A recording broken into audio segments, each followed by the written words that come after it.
மாற்றுத்திறனாளி குழந்தைகளுக்கு தனி ஸ்கேட்டிங் மைதானம் அமைத்துக் கொடுக்க அரசு முன்வர வேண்டும் என சென்னை நேரு விளையாட்டு அரங்கில் மாநில அளவில் நடைபெற்று வரும் ஸ்கேட்டிங் போட்டியில் பங்கேற்ற பயிற்சியாளர்கள் கோரிக்கை வைத்துள்ளனர்.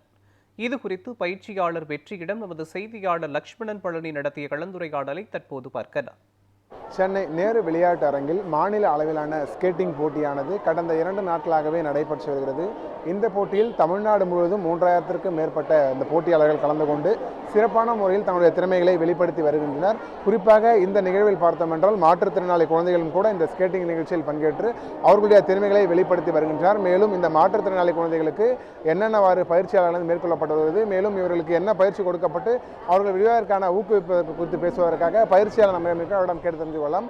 சார் வணக்கம். இப்போ நீங்கள் இந்த குழந்தைங்களுக்கு ட்ரெயின் அப் பண்ணுறீங்க, அடுத்தடுத்து என்னென்ன பண்ண போகிறீங்க, குழந்தைங்களுக்கு என்ன மாதிரி ட்ரைனிங்லாம் கொடுக்குறீங்க ஃபஸ்ட்டு? சார் இவங்களுக்கு பொறுத்த வரைக்கும் ஆரம்பத்துலேருந்தே இப்போ நம்ம ஸ்கேட்டிங் பயிற்சி தான் கொடுத்துக்கிட்டு இருக்கிறோம். இதில் இப்போ இவங்களுக்கு மாநில அளவில் இன்றைக்கி போட்டி நடக்க போகுது. இதுக்கு முன்னாடி மாவட்ட தலைவர் மூலமாக எல்லாமே நடந்துக்கிட்டு இருக்குதுங்க சார். இப்போ நம்மளுக்கு அடுத்தபடியாக பார்த்தீங்கன்னா இதில் பங்கேற்று ஜெயிக்கிறவங்களுக்கு நேஷனலுக்கு போக போகிறாங்க.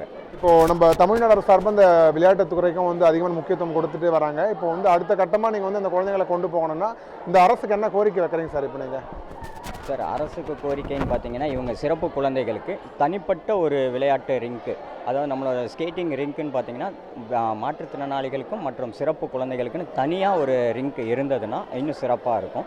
இதை இப்போ நம்ம சென்னை டிஸ்ட்ரிக்டில் பார்த்தீங்கன்னா தமிழ்நாடு ரோலர் ஸ்கேட்டிங் அசோசியேஷனோட பிரசிடென்ட்டும் மற்றும் செயலாளர் அவங்க மூலமாக தான் இப்போ நம்ம இதில் இன்னும் நிறையா சிறப்பாக பண்ணிக்கிட்டு இருக்கிறோம் சார். இந்த என்ட்ரி லெவல் பார்த்தீங்கன்னா இப்போ இவங்களுடைய அனுமதியோட இவங்களுடைய ஊக்குவிக்கல இப்போ இங்கே நடந்துகிட்டு இருக்கு. இது 2வது ஸ்டேட் மாநாடு சார். இப்போ இந்த ஸ்டேட் லெவலில் இந்த ஸ்கேட்டிங் போட்டி நடக்குது. இப்போ அடுத்து தேசிய அளவில் நடக்க போகுது அப்படின்னு சொல்கிறாங்க. இப்போ இதுக்காக இந்த குழந்தைங்களுக்கு என்னென்ன ட்ரெயின் அப்லாம் கொடுக்க போகிறீங்க சார் அடுத்த கட்டமாக?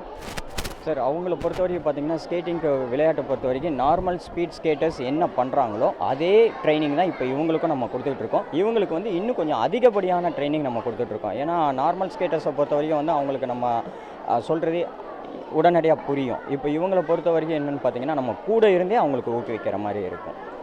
இப்போது தனிப்பட்ட முறையில் இந்த குழந்தைகளுக்கு ஒரு மைதானம் வேணும்னு சொல்லிட்டு அரசு கோரிக்கை வச்சுருக்கீங்க. இப்போது இதுக்கு அடுத்த கட்ட நடவடிக்கை நீங்கள் எதனா சங்கம் மூலியமாக என்ன பண்ணலாம் இருக்கீங்களா? இப்போது சார் ஆமாங்க சார், நாங்கள் சங்கம் மூலமாகவும் தெரியப்படுத்தியிருக்கிறோம். சங்கம் மூலமாக தான் இதை பண்ண முடியும் சார் எங்களுக்கு. ஏன்னா எங்களுக்கு ஊக்குவிக்கிறதே எங்களோட சங்கம் தான். தமிழ்நாடு ரோலர் ஸ்கேட்டிங் அசோசியேஷன் மூலமாக தான் நாங்கள் பண்ணியிருக்கோம். சென்னை டிஸ்ட்ரிக்ட் செக்ரட்டரி சார் கிட்ட மூலம் நம்ம பண்ணிகிட்டு இருக்கிறோம் சார். இப்போ நீங்கள் தனிப்பட்ட முறையில் இந்த குழந்தைகளுக்கு மைதானம் அமைத்து கொடுத்தா அடுத்த கட்டமாக என்னென்ன அளவுக்குலாம் இந்த ஸ்டூடெண்ட்ஸ்லாம் இன்னும் அதிகமாக வின் பண்ணுவோம்னு நினைக்கிறீங்க? கண்டிப்பாக சார், தேசிய அளவில் இது ஏசியன் கேம்ஸ் வரைக்கும் போயிட்டு இருக்குதுங்க சார். இப்போ நம்மளுக்கு பார்த்தீங்கன்னா இங்கே தனிப்பட்ட முறையில் வச்சிங்கன்னா இன்னும் அதிகப்படியான மாணவர்கள் உள்ளே வருவாங்க, சிறப்பு குழந்தைகள். இப்போ ஓரளவுக்கு தான் வந்துக்கிட்டு இருக்கிறாங்க. இன்றைக்கி நடக்கிற போட்டியிலே பார்த்தீங்கன்னா ஒரு 170 பேருக்கு மேலே வந்திருக்கிறாங்க சார், பங்கேற்கிறாங்க அனைத்து மாநிலத்தில் இருந்தோம் நம்ம இதில். இப்போ இது இங்கே சென்னையிலே பொறுத்த வரைக்கும் இன்னும் அதிகமாக இருக்கிறாங்க. ஆனால் வெளியில் யாரும் அந்த அளவுக்கு வரலை. இப்போ இந்த போட்டி மூலமாகவும் நிறைய பேர் வரதுக்கு இன்னும் வாய்ப்புகள் இருக்குது. இது எப்படி இருக்குன்னு நினைக்கிறீங்க? அடுத்து நீங்கள் எப்படி கொண்டு போகிறீங்க இந்த ஸ்போர்ட்ஸ்? நல்லா இருக்கு. இப்போ அடுத்து என்ன பண்ண போறீங்க? இப்போ டிஸ்ட்ரிக்ட் மாநில அளவில் நடக்குது. அடுத்து என்னென்ன பண்ண போறீங்க? லாஸ்ட் டைம் போறேன். அடுத்து என்னென்ன பண்ண போறீங்க நீங்க ஸ்கேட்டிங்ல? நல்லா பண்ணுவேன்.